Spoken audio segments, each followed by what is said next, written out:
Assalamualaikum dan salam sejahtera saya ucapkan kepada semua penonton Speaker Corner Fakulti Pertanian episod 19. Saya merupakan moderator pada episod kali ini, Izzah Fatinah binti Ahmad Razali, merupakan pelajar Fakulti Pertanian bagi Bachelor Sains Pertanian. Sebelum saya meneruskan perkongsian Speaker Corner kita, izinkan saya menceritakan sedikit mengenai latar belakang panel penceramah kita.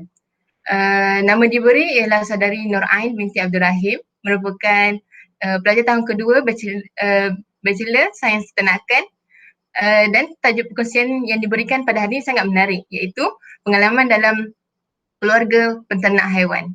Tanpa melengahkan masa, saya menjemput saudari Ain untuk meneruskan perkongsian saudari.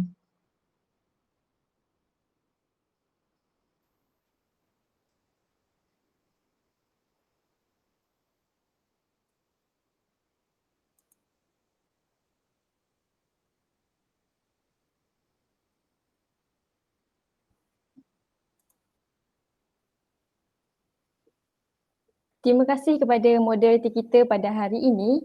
Pertama sekali saya ingin mengucapkan ribuan terima kasih kepada pihak Pematani dan juga pihak Fakulti Pertanian kerana memberi peluang kepada saya menyertai program Speaker Corner pada kali ini.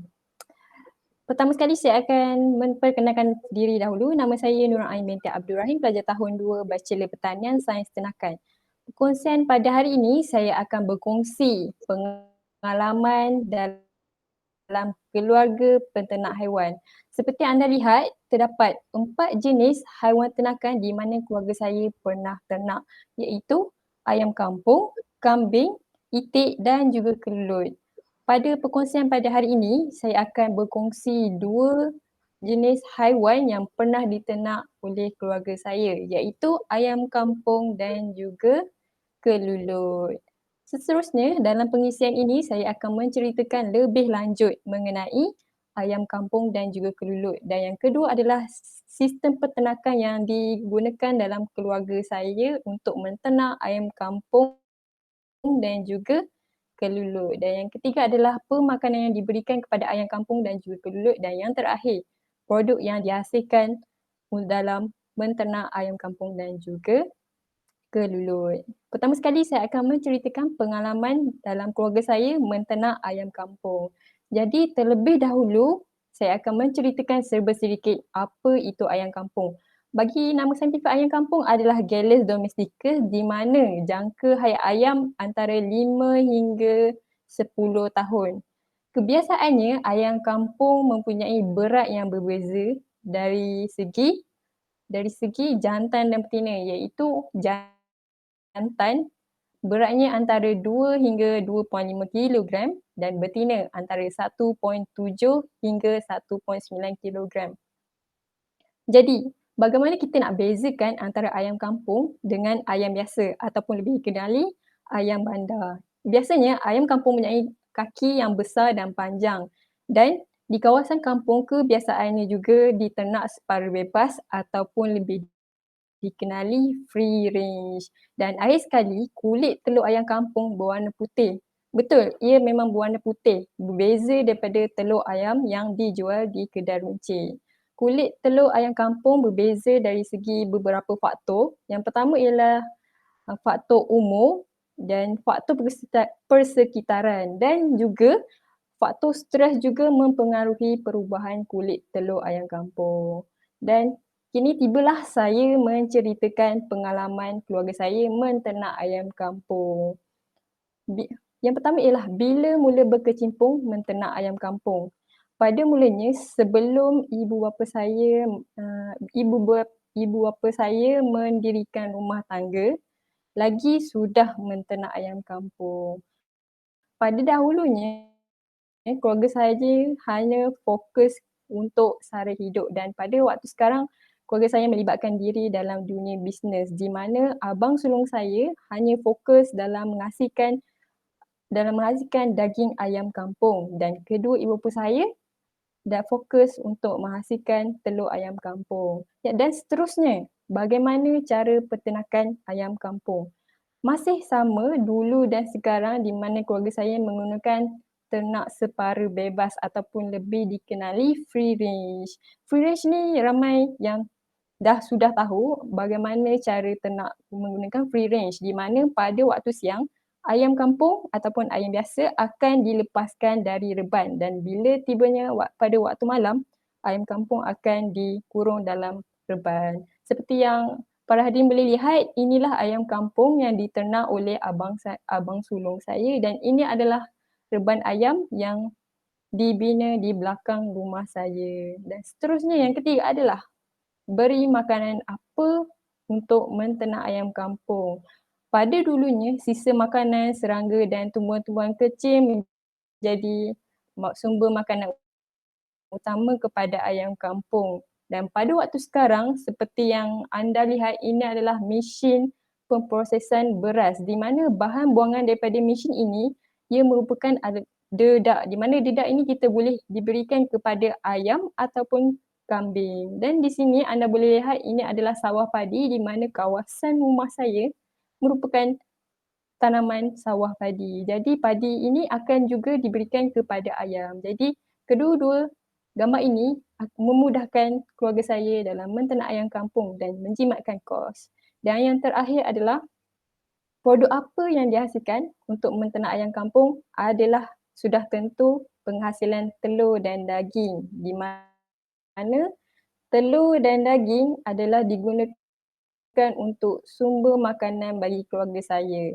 Untuk pengetahuan semua, seperti majlis keramaian ataupun majlis perkahwinan keluarga saya akan menternak ayam kampung dan dia akan jadikan juadah makanan kepada penduduk kampung.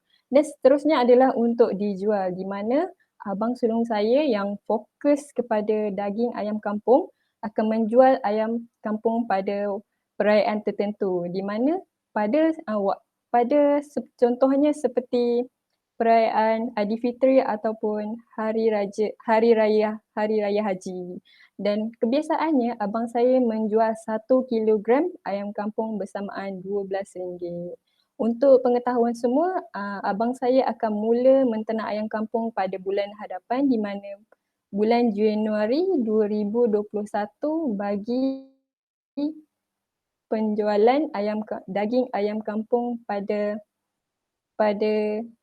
perayaan Aidilfitri yang akan datang. Dan ini adalah telur ayam kampung, di mana kedua ibu bapa saya dapat mengutip sebanyak 10 biji telur ayam kampung dalam sehari, di mana 1 biji ayam kampung boleh dijual sebanyak lebih 20 ekor ayam kampung telah diternak di rumah saya. Dan seterusnya saya akan menceritakan pula penternakan kelulur. Sebelum itu, marilah kita kenali dulu apa itu kelulur. Nama saintifik kelulur adalah Melliponula ferruginea ataupun lebih kenali Meloponini. Dan jangka hayat bagi kelulur adalah antara 75 hingga 100 hari bagi kelulur yang kecil seperti ini. Dan untuk pengetahuan para hadirin, satu sarang kelulut ataupun log kelulut boleh mempunyai antara 500 hingga 1000 kelulut. Dan dalam satu log itu juga boleh juga mempunyai 2 hingga 3 ratu, di mana jangka hayat ratu antara 3 hingga 7 tahun. Lebah, di mana ianya bersaiz 3 hingga 8 mm, manakala bagi saiz lebah kebiasaannya bersaiz 12 mm. Dan bagaimana kita nak tahu apa itu kelulut? Kelulut kebiasaannya berwarna coklat kehitaman dan juga mirip mata belalang. Dan yang ketiga adalah ianya tidak mempunyai sengat. Sebab itulah in English we call as stingless bee. Jadi bila kelulut menyengat pada manusia ataupun haiwan, ia tidak memudaratkan kepada diri ataupun haiwan tersebut. Dan seterusnya, saya akan menceritakan pengalaman menternak kelulur. Jadi yang pertama adalah bila mula berkecimpung dalam penternakan kelulur. Ianya bermula sekitar 2016, di mana abang sulung saya juga mengusahakan penternakan kelulur. seperti dalam gambar ini adalah sarang kelulup yang masih ada di kawasan rumah saya. Untuk pengetahuan semua, satu sarang kelulup ni boleh mencecah lebih daripada RM1,000. Jadi ia agak mahal untuk diternak, memerlukan modal yang agak banyak untuk menternak kelulup. Jadi yang seterusnya adalah bagaimana cara peternakan kelulup. Pada permulaannya, abang sulung saya menternak kelulup di kawasan rumah. Dan disebabkan kawasan rumah saya mempunyai sawah padi, jadi ianya tidak sesuai untuk peternakan kelulup kerana kelulup sepatutnya diternak di kawasan bukit ataupun hutan. Jadi abang saya berpindahlah peternakan kelulup di kawasan bukit yang terletak di kawasan Relau, Kedah di mana ianya terletak di Dusun Durian milik arwah nenek saya. Disebabkan kawasan peternakan jauh daripada kawasan tempat tinggal yang sekarang ini, maka berlakulah kecurian. Jadi hanya tinggal satu lot sarang kelulup ini sahaja yang masih tinggal sehingga sekarang. Dan seterusnya adalah beri makanan apa untuk menternak kelulup. Sama seperti lebah kerana lebah dan kelulup masing-masing mencari makanan sendiri dan bebas di kawasan hutan ataupun di kawasan bukit. Untuk pengetahuan semua, kelulup boleh terbang mencari madu sehingga 10 km daripada sarangnya. Dan inilah gambar di kawasan bukit di Dusun Durian di Relau, Kedah.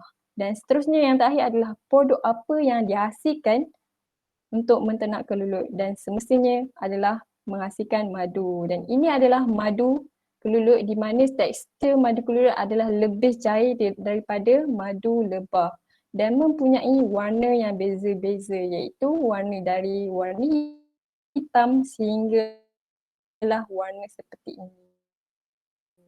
Kenapa warna madu menjadi hitam? Warna madu hitam disebabkan penghasilan madu yang kebanyakannya seperti para hadirin sedia maklum, madu kelulup adalah lebih mahal daripada madu lebah kerana satu adalah proses pengumpulan madu kelulup adalah lebih rumit daripada proses pengumpulan madu lebah, dan madu kelulup adalah lebih berkhasiat kerana mempunyai bahan antioksidan yang lebih tinggi. Dan inilah merupakan sarang kelulup yang amat berbeza daripada sarang lebah madu. Dan untuk pengetahuan semua, satu botol ini bersamaan 100 ml abang sulung saya menjual sebanyak RM30. Disebabkan itulah harga madu kelulup agak mahal. Dan itu sahaja perkongsian saya mengenai penternakan kelulup dan juga ayam kampung. Dan inilah 4 jenis haiwan yang pernah keluarga saya ternak, di mana ayam dan kambing dan juga itik pernah diternak dan sekarang tidak lagi diusahakan. Dan itu sahaja daripada perkongsian saya daripada saya. Sebarang pertanyaan anda boleh pergi ke Instagram saya ataupun Facebook saya. Sekian saja daripada saya. Sekian. Terima kasih. Terima kasih Saudari Ain atas perkongsian yang sangat menarik mengenai ayam dan kelulup sebentar tadi. Bermakna sungguh pengalaman saudari. Di sini saya ingin mengucapkan ribuan terima kasih kepada para penonton semua atas sokongan yang diberikan. Semoga dengan ilmu yang dikongsi sebentar tadi dapat dimanfaatkan dengan sebaiknya. Sekian sahaja daripada kami mengenai bagi tajuk ini, iaitu pengalaman dalam keluarga penternak haiwan. Sehingga bertemu lagi dalam Which is Corner yang akan datang. Assalamualaikum dan salam sejahtera.